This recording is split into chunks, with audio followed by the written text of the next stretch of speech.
जय Sai Ram everyone, welcome to बंदे हैं हम साईं के। बाबा जी की आशीर्वाद का कोई शब्द नहीं होता। क्या कहा जाए साईं के लिए, जितना भी कहा जाए कम ही है। ये जो डिवोटी थे ये शिरडी होकर आए और इनका बाबा जी पर विश्वास नहीं था, बट वो कहते हैं ना कि फैमिली जा रही है, सारा सब हो रहा है तो हम भी जा रहे हैं बस। तो विश्वास नहीं था, बाबा से झगड़ा और शिकायतें ज़्यादा रहती थी। झगड़ा भी नहीं, मतलब ही नहीं रहता था, क्योंकि इन्होंने कभी बाबा जी के लिए कुछ पूजा, कुछ विश मांगी थी और वो पूरी नहीं हुई थी और कहीं ना कहीं इन्हें वहाँ से नेगेटिव महसूस होता था। बाबा जी से नेगेटिव महसूस होना खैर, तो ये जो डिवोटी हैं ये उतना पसंद नहीं करते थे बाबा जी को। बहुत सारे कारण थे, जो भी था फिर भी शिरडी होकर आए। शिरडी समाधि मंदिर में खड़े होकर भी उन्होंने ज़्यादा देर बाबा जी की आराधना नहीं की। वहाँ भी बाबा जी से शिकायतें करी कि बाबा आपने ये नहीं किया, वो नहीं किया, ऐसा नहीं, वैसा नहीं, वगैरह वगैरह। बाबा जी से शिकायतें बहुत, और प्यार ना के बराबर। प्यार इज़्ज़त भगवान के लिए था, पर बाबा के नाम पर शिकायतें ज़्यादा थी। और अपने वो जो उनकी फैमिली थी उसके कारण वो वहाँ चले गए थे। जैसे हम और आप जैसे होते, एक डिवोटी है तो बाकी लोग भी चले ही जाते हैं, चलो चलो शिरडी जा रहे हैं, तो वो वाली चीज़ थी। ठीक है, तो वहाँ जाकर भी बाबा से शिकायत हुई। शिरडी से वापस आने के बाद, because this person is very spiritual.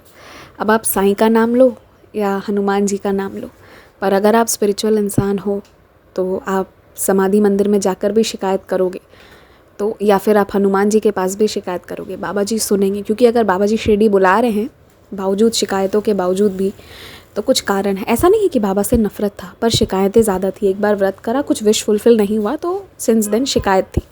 There was no bonding after that. उसके बाद लगता था कि क्या फ़ायदा हुआ।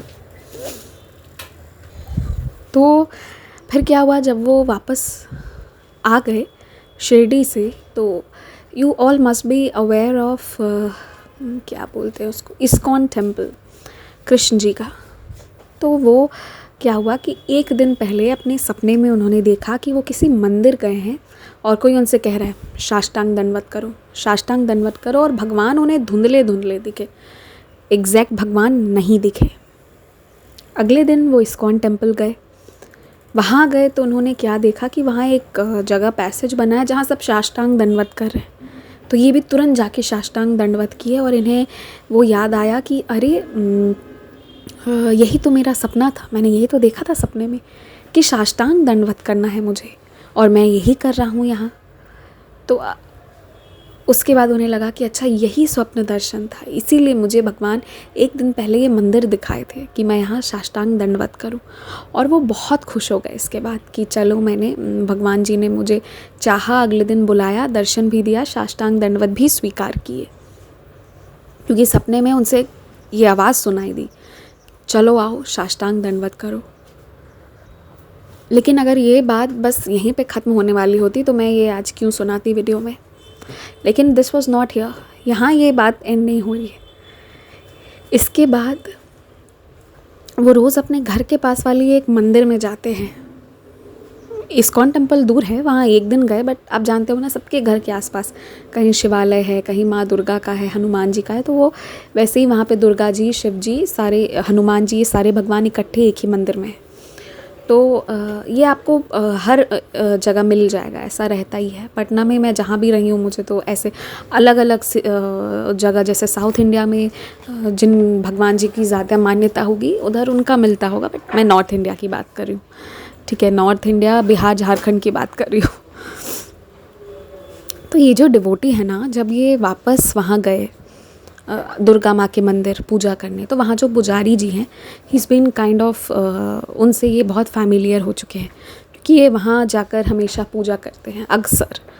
तो जब ये पुजारी जी के पास गए, पुजारी जी ने कहा कहाँ से दर्शन करके आए हो, तो ही वॉज शॉक्ड। इन्होंने कहा कि शिरडी से आया हूँ।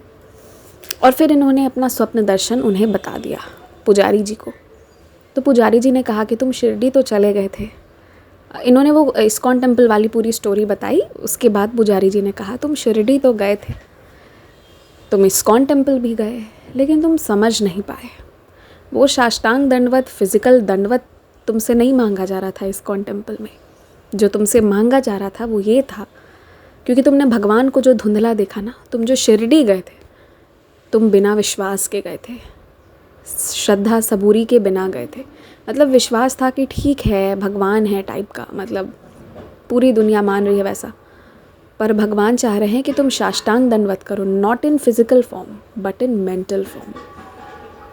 साष्टांग दंडवत करो मतलब पूरा सरेंडर करो। जो फैसला इस वक्त उन्होंने किया है तुम्हारी ज़िंदगी के लिए, उसे स्वीकार करो और आगे की ज़िंदगी उन पर छोड़ दो। यही भगवान तुमसे चाह रहे हैं। यही भगवान नहीं, यही साईं तुमसे चाह रहे हैं। तुम साईं को समझो, उन पर पूरी तरह सरेंडर करो।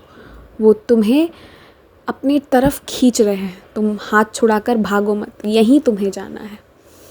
तो ये था साष्टांग दंडवत करने का गाइडेंस जो बाबा जी ने दिया था। एंड ये एक्सपीरियंस छोटी बात नहीं है, ये बहुत बड़ी बात है, हम सबके लिए बहुत बड़ी सीख है। मंदिर में जाके साष्टांग दंडवत करें या ना करें, हाथ जोड़े या ना जोड़े, रियल लाइफ में साष्टांग दंडवत कीजिए। आपको जिस चीज़ की ज़रूरत होगी, जिस दुख में होंगे, वहाँ से आप निकल जाएंगे। ये मैं गारंटी के साथ कह सकती हूँ। ये बाबा जी की विशेष कृपा होती है।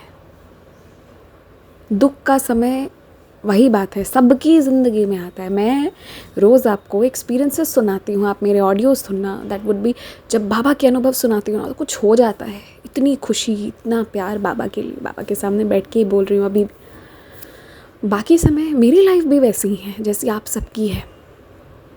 कभी लेट हो रहा है, कभी जल्दी भागना है, कभी 2-3 चीज़ों में अटकी हुई हूँ, कभी कोई काम है जो नहीं हो रहा है, कभी मैं भी परेशान होती हूँ, कभी मैं भी रो देती हूँ, कभी मैं भी खुश हो जाती हूँ, सब हम सब।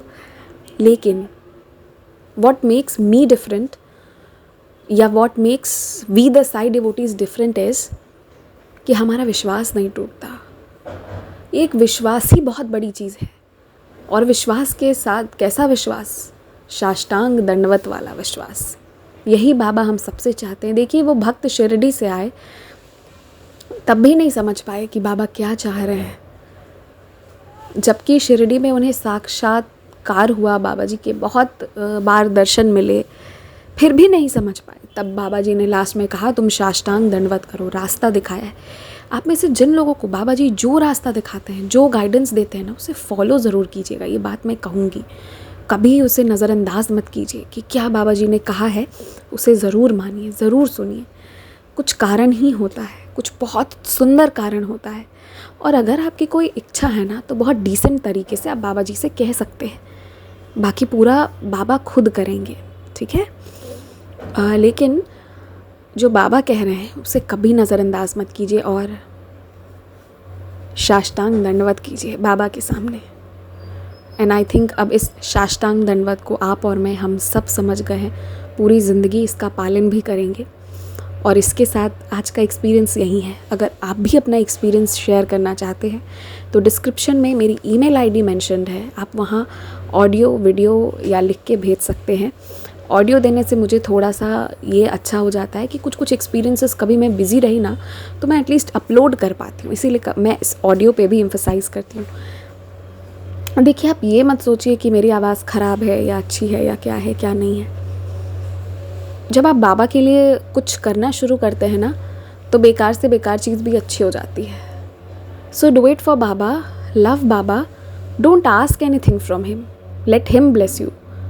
वरना आप अपने लिए जब मांगोगे, अपने बुद्धि के हिसाब से थोड़ा सा मांगोगे, वो कभी थोड़ा देता ही नहीं है। वो जो शिरडी वाला साईं है ना, वो बरसात करता है, प्यार की बरसात, शुभकामनाओं की बरसात, पैसों की बरसात। पैसों की बरसात इन द सेंस आपको कभी कमी नहीं होगी। पैसा वैसा तो बहुत छोटा चीज़ है, वो तो उससे बढ़कर बहुत चीज़ों का बरसात करते हैं। जय Sai Ram everyone, take care.